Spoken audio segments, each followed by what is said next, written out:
बड़ी बहू वर्षा हर काम में बहुत तेज थी। वहीं छोटी बहू हर्षा हर काम आराम से करती। वर्षा को अपनी तेजी पर बहुत घमंड था। वो बात बात पर हर्षा को ताना मारा करती। एक दिन वर्षा किचन में खाना बना रही होती है और हर्षा से कहती है, देवरानी जी, इतना धीमे धीमे खाना बनाओगी तो लोग भूख से मर जाएंगे। पिछले जन्म में कछुआ थी क्या? मेरा तो पता नहीं, आप बहुत तेज हो। आप पिछले जन्म में घोड़ा थी क्या? वर्षा आराम से चली जाती है।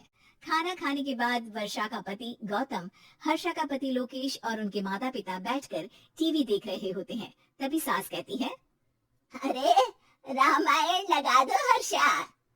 हर्षा धीरे धीरे चैनल बदलती है। जब तक रामायण के चैनल पर पहुंचेगी रावण मर भी चुका होगा। हाँ बेटा हर्षा, जल्दी लगा देना, राम भगवान के दर्शन कर लो। जी लगा तो रही हूँ। इतना स्लो?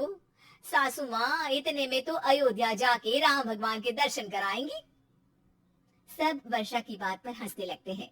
वर्षा हर्षा के हाथ से रिमोट लेकर रामायण लगा देती है। हर्षा बुरा नहीं मानती और वो भी हंसते हुए वहां से चली जाती है। एक दिन हर्षा खाना खा रही होती है, तभी वर्षा वहां आके कहती है, अरे कितना धीमे धीमे खा रही हो, इतने में तो शादी में 100 लोग खाना खा लेते। आधे घंटे से खाना खा रही हो तुम।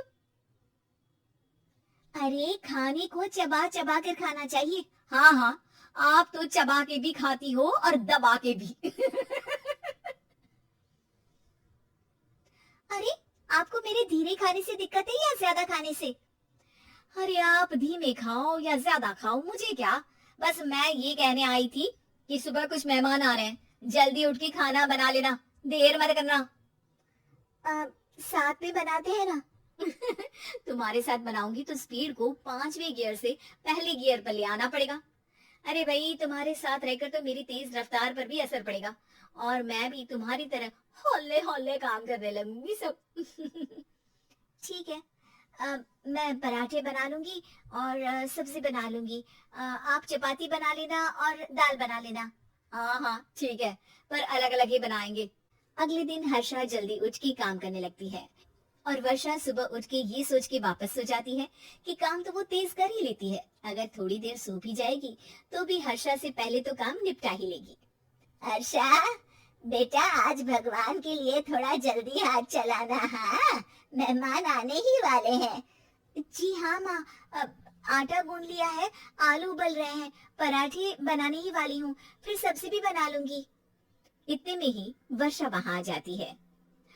माँ जी, मेरा तो आप टेंशन ही मत लो, अभी उठी हूँ, लेकिन देखना खाना फटाफट राजधानी एक्सप्रेस की स्पीड से बना दूंगी। इतने में ही मेहमान आ जाते हैं। आइए आइए आइए, खाना बन ही रहा है, चाय बनवा लेती हूँ पहले आपके लिए। सास किचन में आती है।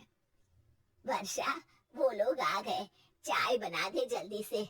हर्षा को नहीं बोल रही क्योंकि वो तो सुबह की चाय देने में शाम कर देगी। चाय बन भी चुकी है माँ जी। वर्षा तेज ही नहीं, सबसे तेज है। आप चलिए, मैं चाय लेकर आती हूँ। वर्षा मेहमानों के सामने चाय लेकर जाती है। ये हमारी बहू है वर्षा, तेज वर्षा कहते हैं इसको।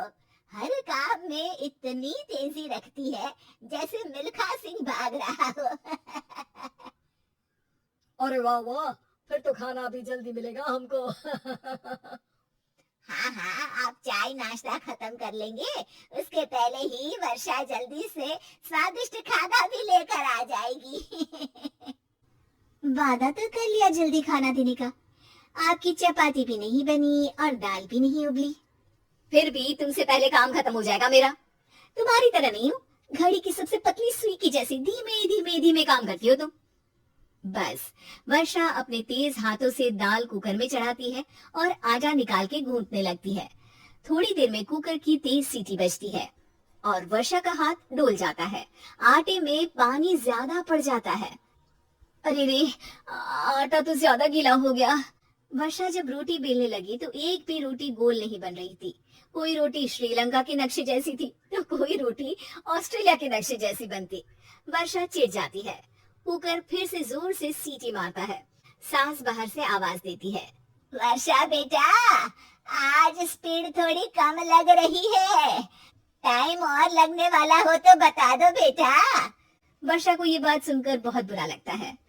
वो सोचना भी नहीं चाहती थी कि कभी उसकी तेजी पर कोई सवाल उठेगा। वहीं हर्षा धीमे धीमे अपना काम करती रहती है। वर्षा दाल बनाते वक्त भी इतनी घबरा जाती है कि जल्दबाजी में दाल में नमक ज्यादा गिर जाता है। वर्षा का खाना फिर भी हर्षा से जल्दी तो बन जाता है और जब खाना मेहमानों के सामने लगता है तो सब हर्षा के खाने की तारीफ करते हैं। अरे पराठे तो कमाल की बनी है और सब्जी भी, बस दाल में नमक थोड़ा इधर उधर हो गया है। वर्षा को बहुत शर्म आती है और वो नीचे सर करके खड़ी रहती है। तभी हर्षा कहती है, वो ना मैं थोड़ी जल्दबाजी कर गई और नमक ज्यादा हो गया, पर पराठे तो वर्षा भाभी ने ही बनाए हैं, इसीलिए तो अच्छे बने हैं। वर्षा ने कभी नहीं सोचा था कि हर्षा के काम की इतनी तारीफ होगी, लेकिन वो उसका यश वर्षा को दे देगी।